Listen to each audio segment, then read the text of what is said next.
বন্ধুরা সবাই কেমন আছে? আশা করি সবাই খুব ভালো আছে। আর দেখো আমি আজকে আবার একটা ছোট্ট রান্না নিয়ে তোমাদের কাছে চলে এসেছি। আর আজকের বাজার কি এসছে আর রান্না কি করব সেটা চলো চটপট তোমাদের দেখিয়ে নিই। আর পুরো ভিডিওটা দেখো, কেউ স্কিপ করে চলে যেও না কিন্তু, ঠিক আছে? চলো। এখানে দেখো কতগুলো কাঁকড়া নিয়ে চলে এসছে। কাঁকড়াগুলো সব ডাঁড়াগুলো ভেঙে ছাড়িয়ে নিয়ে আলাদা করে নিয়েছি। দেখো পরিষ্কার করে ধুয়েও নিয়েছি। এবার এগুলোকে কাটবো, কেটে কাঁকড়াগুলো সব বের করব, ঠিক করে ছাড়িয়ে ছড়িয়ে পরিষ্কার করে আবার একটু ধুয়ে নিয়ে তারপর রান্না বসাবো। আর রান্নাটা করব কিভাবে সেটাও তোমাদেরকে দেখিয়ে নেব। তো চলো চটপট দেখে নাও। কাঁকড়াটা পরিষ্কার করে ধুয়ে নিয়েছি। কাঁকড়াটা রান্না করার জন্য দেখো এখানে আদা, জিরে বাটা, তারপর তোমার ধনে, একসাথে কাঁচা লঙ্কা দিয়ে পেস্ট করে নিয়েছি, পেঁয়াজ কুচিয়ে নিয়েছি, আলু দেবো, আলু কেটে নিয়েছি। আর এখানে কড়াই তেলও গরম হয়ে গেছে। ফোড়নে দেবো দেখো আমি গোটা সাদা জিরে, কয়েকটা লবঙ্গ। লবঙ্গটা কিন্তু ফাটে, দেখো দেখেছো। আলুটা দিয়ে দিলাম। আলুটা একটু লাল লাল করে ভেজে দেবো।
বেশ ভালো করে লাল লাল করে ভাজা হবে।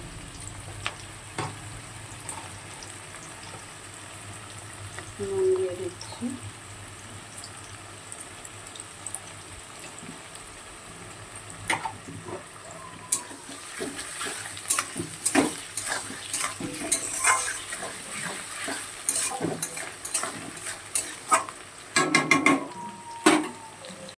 দেখো আদা রসুনের পেস্ট দিয়ে দিয়েছি।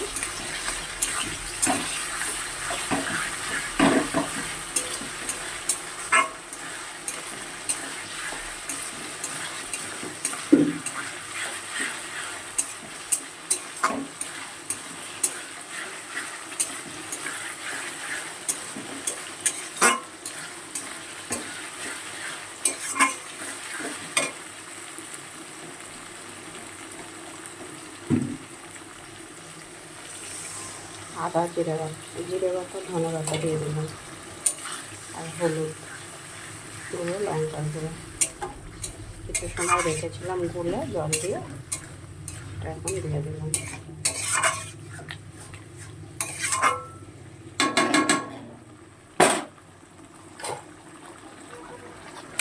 কাঁকড়াগুলোকে দিয়ে দিলাম।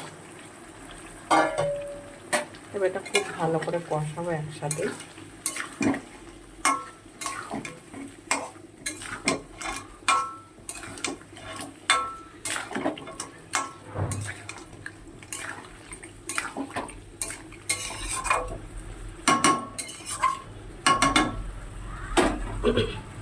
তো চলো এটাকে ছেড়ে দেবো হচ্ছে খুব 5 থেকে 7 মিনিটের মতন রান্না করে নিয়ে তারপর দেখাচ্ছি কষিয়ে।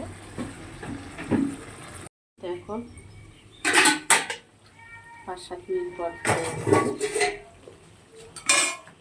গ্যাসটা একদম কম করে দিয়েছিলাম।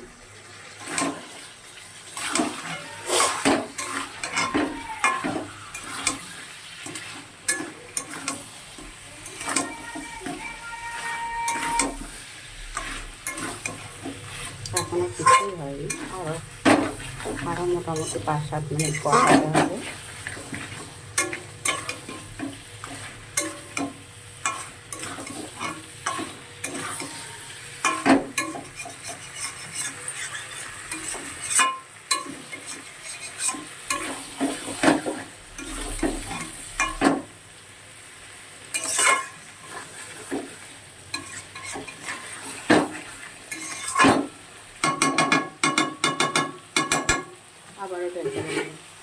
সময়ের জন্য।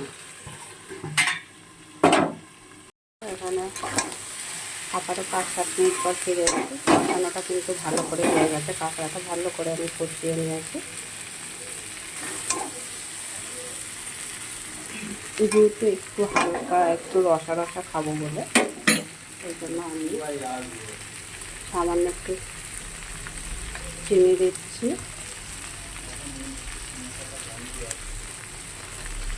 একটু গরম মশলা দিচ্ছি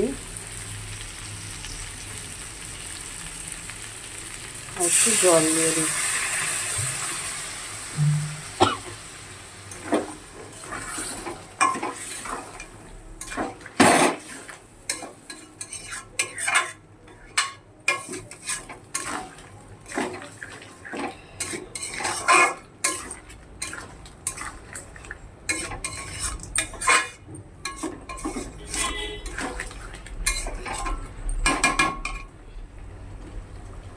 তো এটা আমি আর বেশি সময় রান্না করব না, আর 2 থেকে 3 মিনিট রান্না করে নামিয়ে নেব। তো বন্ধুরা, কে কোথা থেকে আমার ভিডিওটা দেখছে অবশ্যই কমেন্ট বক্সে জানিও। যারা ইউটিউব চ্যানেলে দেখছে তারা একটা সাবস্ক্রাইব করে পাশে থেকো, আর ফেসবুকে যারা দেখছে তারা একটা ফলো করে দিও। যদি ভিডিওটা ভালো লাগে অবশ্যই শেয়ার করে দিও। কাঁকড়া রান্না এভাবে রান্না করে খেয়ে দেখো, অবশ্যই ভালো লাগবে আশা করি। আর কাঁকড়াতে না সবসময় একটু মিষ্টি দেওয়ার চেষ্টা করবে, কেন কি কাঁকড়া একটু পিটকুটি হয়, কিন্তু মিষ্টিটা দিলে একটু অন্যরকম স্বাদ লাগে। তো চলো, আর ভিডিওটা বেশি বড় করছে না, এই পর্যন্তই রাখছি। 2 থেকে 3 মিনিট পর এটা নামিয়ে নেব। সবাই ভালো থেকো, সুস্থ থেকো। আবার পরে দেখা হবে কোনো একটা ছোট্ট ভিডিও নিয়ে। তত সময় সবাই ভালো থেকো, যে যেখানেই থাকো সবাই সুস্থ থাকো। টাটা।